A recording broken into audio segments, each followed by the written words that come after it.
Book 14, The Little Old Engine.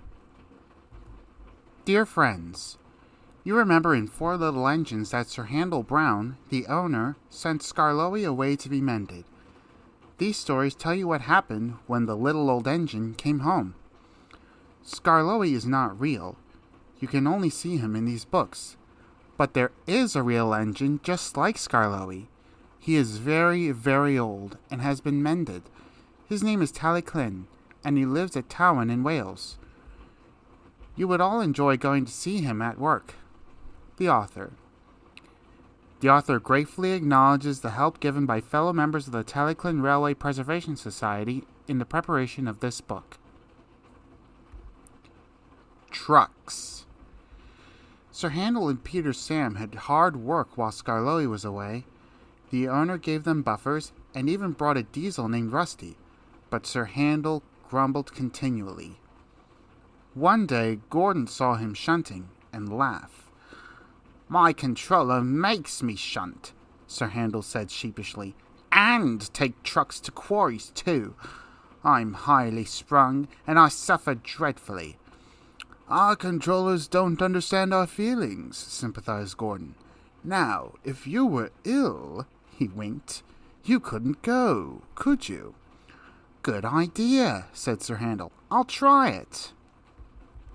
"I don't feel well," he groaned next morning. There wasn't time to examine him then, so some of the trucks were coupled behind Peter Sam's coaches, and Rusty promised to follow with the rest. "Hee," snickered Sir Handel, but no one noticed. They were all too busy. Peter Sam didn't mind the extra work. He left his coaches at the top station and trundled cheerfully through the woods. The trucks chattered behind him in an agitated way, but he paid no attention. It might have been better if he had. Slates come from quarries high up in the hills. They travel down in trucks on a steep railway called an incline. Empty trucks at the bottom are hitched to a rope. Loaded ones at the top are hitched to another. By their weight, loaded trucks run down the incline, pulling up empty ones. There are strong brakes in the winding house at the top to prevent loaded trucks from running down too fast. The ropes are very strong, too, but in spite of this, the trucks sometimes play dangerous tricks. Peter Sam never bumped trucks unless they misbehaved. Sir Handel bumped them even if they were good, so they didn't like him and played tricks whenever they could. Peter Sam pushed the empty trucks into a siding where his firemen hitched them to the rope. Then, on another siding, he pulled back some loaded trucks. With these in front of him, he stood waiting. More loaded trucks stood at the top of the incline, ready to come down. They couldn't see Peter Sam. They thought it was Sir Handel, and wanted to pay him out. They began to move. "Faster! Faster!" they grumbled. They reached halfway, gathering speed. "Scrag him! Scrag him!" they yelled. "No, no!" wailed the empty trucks. "It's Peter Sam! It's Peter Sam!" But it was no use. The loaded trucks were straining at the rope. They broke it with a crack. "Hurrah! Hurrah!" they roared, hurtling down the hill. Peter Sam heard them.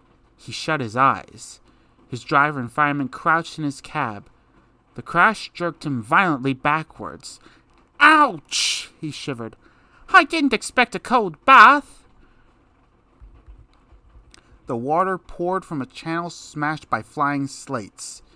He was soaked from funnel to cab. "Beep, beep," he spluttered, and was glad when he heard Rusty's answering toot. "Bust my buffers!" exclaimed Rusty. "What a mess!" "Never mind, Peter Sam. We'll get you out." He soon pulled him away from the water and the trucks. Peter Sam felt battered. His funnel was cracked and his boiler dented, but he was glad his driver and fireman were unhurt. He thanked Rusty and limped slowly home. Rusty stayed to help clear the wreckage. "I'm sorry about your accident, Peter Sam," said Sir Handel. "I always stand well back. Trucks don't like me, you see." "Why didn't you warn me?" "I didn't think." "You never do," said a stern voice. "You can start now while you are doing Peter Sam's work as well as your own. That'll teach you to pretend you're ill. Sir Handel did start thinking. He thought about thin controllers, and he thought about Gordon. He wanted to give Gordon a piece of his mind. Home at last. Peter Sam wanted to start work, but the thin controller wouldn't let him. "Another day's rest will do you good," he said. "Besides, I've got a surprise for you." "For me, sir? How nice, sir! What is it, sir?" "Wait and see," smiled the thin controller. The surprise was Skarloey. "Oh," said Peter Sam, "I'm glad you've come home." They lit Skarloey's fire, and he sizzled happily. "I feel all excited," he said, "just like a young engine. I'm longing to pull my dear old coaches again. Are they running nicely?" "Yes, they're running well," Peter Sam answered. "But we have 5 other coaches now." Skarloey was interested. "Oh," he said, "tell me about them." "Cora is a Guards fan. She isn't as big as Beatrice, and she hasn't a ticket window, but I like her best. She was my Guards fan in the old days. Ada, Jane, and Mabel are plain. They have no roofs. Sir Handel says they are trucks. But they have seats," said Peter Sam. "So I say they're coaches. What do you think, Skarloey?" The old engine smiled. "If they have seats, they're coaches," he said firmly. "Sir Handel likes Gertrude and Millicent best," Peter Sam went on. "He always tries to take them alone. They have bogies, and he says they're the only real coaches we have. They remind him of when he used to pull our express. Both have seats for passengers, but Millicent has a guard as well. He sells tickets and travels in a tiny cupboard place." "I don't like that," he remarked earnestly. "Guards are very important. Guards need vans. They shouldn't be put into cupboards." Skarloey said nothing, so Peter Sam continued. "Did Rusty help you off your truck?" "Yes, he says he's come to mend the line and do odd jobs. I like him," smiled Skarloey. "So do I." Peter Sam explained how kind Rusty was when he had his accident. "It's a pity Duncan doesn't like him." "Who is Duncan?" "He came as a spare engine after my accident." "Is he useful?" "He'll pull anything, and I'm sure he means well. But he's bouncy and rude. He used to work in a factory, and his language is often strong." "I understand," said Skarloey gravely. Just then the telephone rang, and Skarloey's driver and fireman climbed into his cab. "Come on, old boy," they said. "Duncan is stuck in the tunnel, and we'll have to get him out." Skarloey was pleased. He wanted a run, and looked forward to meeting Duncan. They found Cora and some workmen, and hurried up the line. "How nice and smooth the rails are," thought Skarloey. "They've mended all the old bumps. Rusty has had to do that. I must tell him how nice it is." Duncan had stuck at the far end of the tunnel. His coaches were outside, and the passengers were helping the driver and fireman to dislodge some rocks wedged between the top of his cab and the tunnel roof. Duncan was cross. "I'm a plain, blunt engine," he kept saying. "I speak as I find. Tunnels should be tunnels and not rabbit holes. This railway is no good at all." "Don't be silly," snapped his driver. "This tunnel is quite big enough for engines who don't want to rock and roll." They cleared away the rocks, and Skarloey pulled Duncan and his coaches safely through. Cora was left on a siding, and the workmen stayed to make sure all was safe. Duncan grumbled all the way home, but Skarloey paid no attention. The thin controller was waiting for them. "Listen to me," he said. "There is nothing wrong with that tunnel. You stuck because you tried to do rock and roll.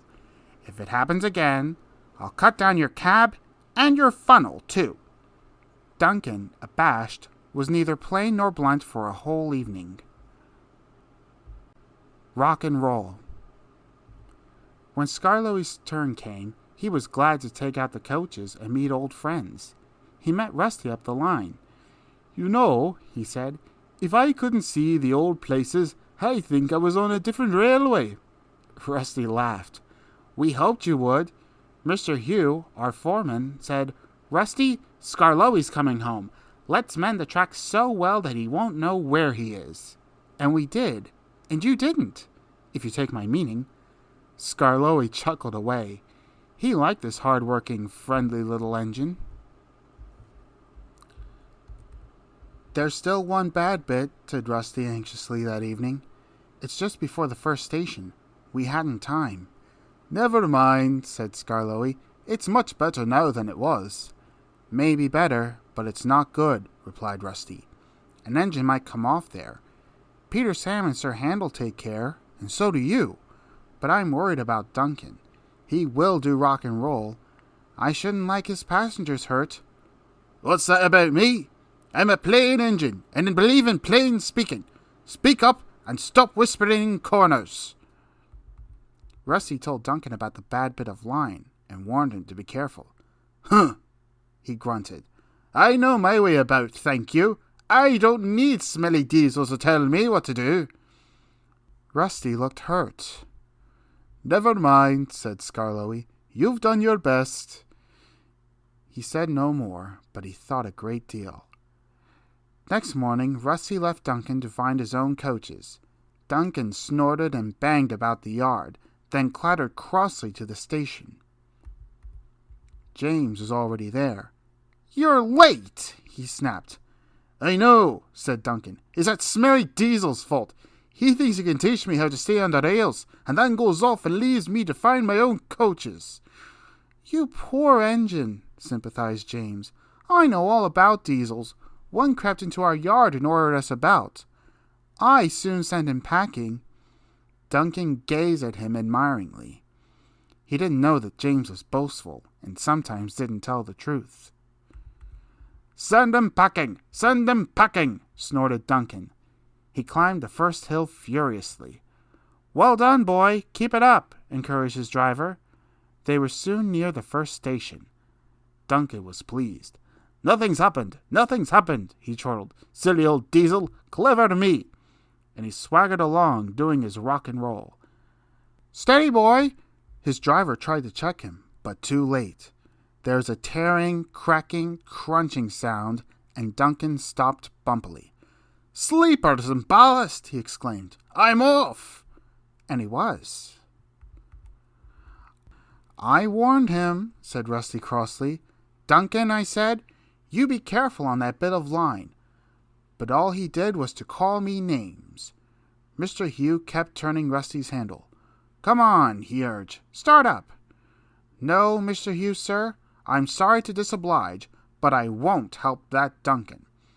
I'm ashamed of you, Rusty, said Skarloey severely. Think of the passengers. What are they going to do? Oh, said Rusty. I'd forgotten them. I'm sorry, Mr. Hugh, sir. We must help the passengers. And his engine roared into life. Oh dear, thought Duncan. Now everyone will know how silly I am. Presently, Mr. Hugh and Rusty brought sleepers and old rails. Mr. Hugh showed the passengers how to use them, and they soon levered Duncan back to the line. Duncan was extra careful all day. Rusty, he whispered that night, thank you for helping. I'm sorry I was rude. That's all right. I wish all diesels were like you. Let's be friends. Suits me, smiled Rusty. We'll mend that bad bit first thing tomorrow. Little Old Twins. One day, the owner brought some people to see the railway. He showed them everything. They traveled in the trains and looked at stations and bridges and coaches. Yes, they would say thoughtfully, we'll take this. Or, no, we won't take that. They made notes in their books. Peter Sam whispered to Sir Handel, Men came and did that on our old line. And then, said Sir Handel, soon afterwards, it was sold, finished Peter Sam mournfully. Peter Sam didn't sing any more. He wanted to cry. The other engines were sad too. What's the matter with you all? His driver asked him one day. You look like dying ducks. We don't want to be sold, said Peter Sam miserably. Sold? The driver was surprised. Who to? To those people who came and talk about taking things. You silly little engine, laughed his driver. They're not going to buy us. They're going to take our pictures on television." And he tried to explain what that meant. "Not going to be sold! Not going to be sold!" sang Peter Sam. He could hardly wait to tell the others. He told them about the television as well, and they were pleased and excited too. All except Sir Handel. "I don't hold with it," he grumbled. "Vulgar, I call it. Fancy traipsing about, making an exhibition of yourself. I won't do it, I tell you. Tell you something, indeed. Just let the thing controller come here. I'll tell him something." Skarloey said nothing. He just winked at Peter Sam, like this. But next day, when the thing controller did come to explain about the television, Sir Handel kept strangely quiet. "Now," said the thing controller at last, "I want every engine to take part." "I don't feel well," quavered Sir Handel. "You poor engine," said the thing controller gravely. "You can stay in the shed." Sir Handel smiled broadly. "And your driver and fireman shall take you to pieces. That will make a very interesting picture. Just what we need." Sir Handel's feelings were beyond words. "That's that," said the thing controller. "Now, Skarloey, will you take Agnes, Ruth, Lucy, Jemima, and Beatrice?" "Yes, please, sir. I was hoping you would let me have them." "Duncan shall have a goods train, while Rusty, with Mr. Hugh and the men, can show how we mend the line." "Please, sir, what about me, sir?" asked Peter Sam anxiously. The thing controller smiled. "You, Peter Sam, shall pull the special television train." "Oh, sir! Oh, sir!" bubbled Peter Sam in ecstasy. The television men built towers for cameras beside the line. They put cameras on Ada, too, and filled Gertrude with wires and instruments. Some trucks, coupled behind, carried aerials and generators. Everyone practiced hard till they knew just what they had to do. At last the time came, and the announcer gave the signal. "We're on the air! We're on the air!" puffed Peter Sam, and he rolled the heavy train to the shops, where Sir Handel was being mended. Sir Handel did not enjoy their visit. "We're on the air! We're on the air!" chanted Peter Sam. He trundled over the bridge near the middle station. "Beep, beep!" he whistled to Duncan. "We're coming!" The announcer talked to Duncan, and then they puffed over the second bridge to Quarry Siding, where Rusty, Mr. Hugh, and the men were waiting to explain about their work. Soon they had to go. Peter Sam whistled, Rusty tooted in reply, and they clattered through the tunnel, rumbled over the viaduct near the waterfall, and rolled at last into the top station. The owner climbed down. "We arranged for television," he said, "to let everyone see our little old engine. We are proud of him. 95 years old and good as new. There's nothing like him anywhere. 3 cheers for Skarloey." "Beep, beep, beep," whistled Peter Sam, and everybody joined in. Skarloey smiled. "I'm very glad to be home again. Thank you, sir, and all, for your nice surprise. Now I'll surprise you. Listen. When I was mended in England, I found my twin." The owner stared. "Is there really another engine like you?" "Yes, sir," chuckled Skarloey. "There is. Another engine came to be mended too, called Talyllyn. When the workmen saw us together, they laughed and called us their little old twins. Talyllyn told me about his railway. It is a lovely one, at Towyn in Wales. Well, sir, they mended us both and sent us home. But I often think of Talyllyn. He's 95 years old too, just like me. Please go to see him, all of you, and wish him dry rails and good running from Skarloey, his little old twin."